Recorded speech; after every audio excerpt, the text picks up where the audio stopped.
마태복음 5장 27절에서 32절 말씀 묵상입니다. 또 간음하지 말라 하였다는 것을 너희가 들었으나 나는 너희에게 이르노니 음욕을 품고 여자를 보는 자마다 마음에 이미 간음하였느니라. 만일 내 오른 눈이 너로 실족하게 하거든 떼어내버리라. 내 백체 중 하나가 없어지고 온몸이 지옥에 던져지지 않는 것이 유익하며 또한 만일 내 오른손이 너로 실족하게 하거든 찍어내버리라. 내 백체 중 하나가 없어지고 온몸이 지옥에 던져지지 않는 것이 유익하니라.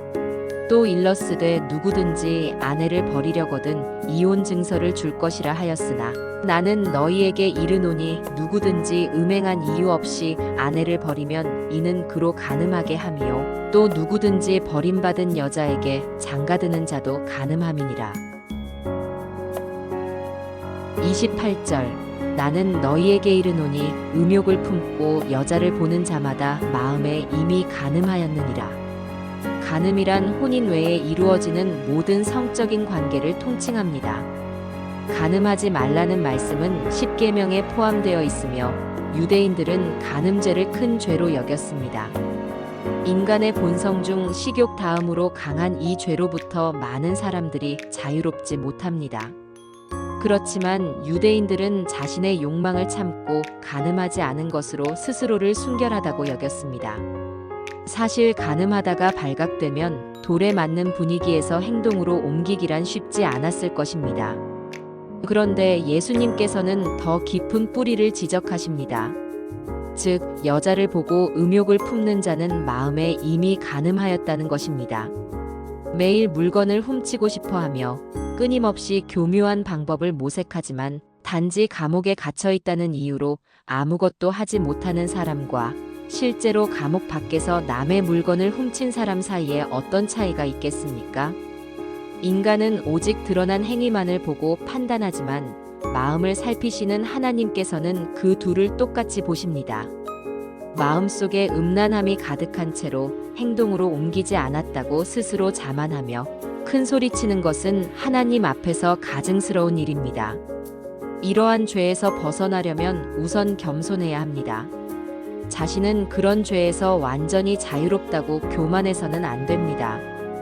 고린도전서 10장 7절부터 8절에서 사도 바울은 너희는 우상 숭배하는 자가 되지 말라고 한 뒤 곧바로 주어를 바꾸어 우리는 간음하지 말자고 말했습니다. 컵 안에 공기를 빼내는 가장 쉬운 방법은 그 컵에 물을 붓는 것입니다. 우리의 마음을 정결하게 하는 방법도 마찬가지로 음란함을 억지로 뽑아내는 것이 아니라 주님을 묵상하고 주님께 관심을 가지는 것입니다.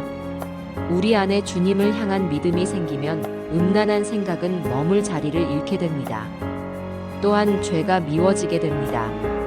29절 또한 만일 내 오른손이 너로 실족하게 하거든 찍어내버리라. 내 백체 중 하나가 없어지고 온몸이 지옥에 던져지지 않는 것이 유익하니라. 실화를 바탕으로 한 영화에서 어떤 남자가 광야를 홀로 여행하던 중 불의의 사고로 손이 바위 틈에 끼게 되었습니다. 며칠간 손을 빼내려고 애를 쓴 끝에 그는 마침내 자신의 손을 칼로 잘라냈습니다. 이루 말할 수 없는 고통이었지만 살고자 하는 욕망이 더 컸기에 참아냈고 뛰어나가 물을 마셨습니다. 그는 살아있다는 기쁨의 소리를 질렀습니다. 손은 잃었지만 그는 생명을 건졌습니다. 죄는 우리를 파멸로 이끕니다. 죄는 사람을 영원한 지옥으로 끌고 갑니다. 그렇기 때문에 주님께서는 이렇게 강력하게 말씀하심으로써 죄가 얼마나 끔찍한 것인지를 강조하셨습니다. 예수님의 말씀은 실제로 신체를 절단하라는 의미가 아닙니다. 만일 죄를 지을 때마다 몸의 일부를 잘라야 한다면 남아나는 것이 없을 것입니다. 주님께서는 죄에 대해 그만큼 단호하고 결단력 있는 태도를 취하라고 말씀하신 것입니다. 그리스도인에게 육신의 정욕은 평생 싸워야 할 대상입니다. 지적인 논리와 방법이 어느 정도 도움이 될 수는 있지만 큰 효과를 기대하긴 어렵습니다. 오직 성령 충만함과 믿음으로 사는 삶만이 효과적입니다. F.B. 마이어 목사처럼 20분마다 갈보리의 십자가를 묵상하며 살아가는 삶은 좋은 본보기가 됩니다. 그는 자신의 성령 충만한 삶의 비결이 여기에 있다고 고백했습니다. 31절 음행한 이유 없이 아내를 버리면. 오늘날 많은 사람들은 단지 성격 차이, 경제적인 이유 또는 새로운 사랑이 생겼다는 이유만으로 이혼을 합니다. 심지어 자존심 싸움이 커져서 이혼하는 경우도 있습니다. 그러나 주님께서는 함부로 이혼하는 것을 분명히 금하셨습니다. 결혼은 종이 2장을 풀로 붙여놓은 것과 같고 이혼은 그것을 강제로 떼어내는 것과 같습니다. 그렇게 되면 양쪽 모두 큰 상처를 입게 됩니다. 만일 음행한 이유 없이 배우자와 이혼한다면 세상 법정이 허락했다고 해도 그 이혼은 하나님 앞에서 인정받을 수 없습니다. 이혼한 후에 새롭게 이루어지는 결혼은 간음이라고 말씀하십니다.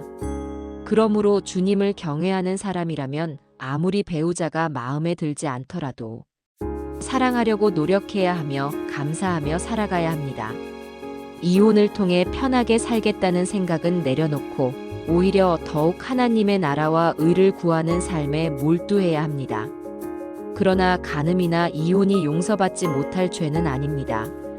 이미 이혼하고 재혼하여 살아가고 있다면 그것은 이미 과거의 일이므로 깊은 죄책감으로 신앙까지 위협받을 필요는 없습니다. 자신의 죄를 회개하고 이제부터라도 믿음으로 살아가려는 결단이 중요합니다. 하나님께서는 그 결단을 기뻐하십니다. 다윗은 비록 자기 신하의 아내와 간음하는 큰 죄를 범했지만 진정으로 회개하였고 하나님께서는 그를 용서하셨습니다.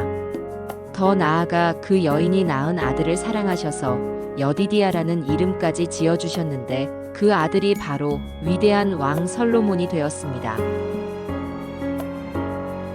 하나님 아버지, 이 악한 세대 가운데서 음란함을 버리고 주 예수님을 믿는 진실한 믿음과 하나님을 경외하는 마음으로 승리하며 살아가게 도와주십시오. 예수님 이름으로 기도합니다. 아멘.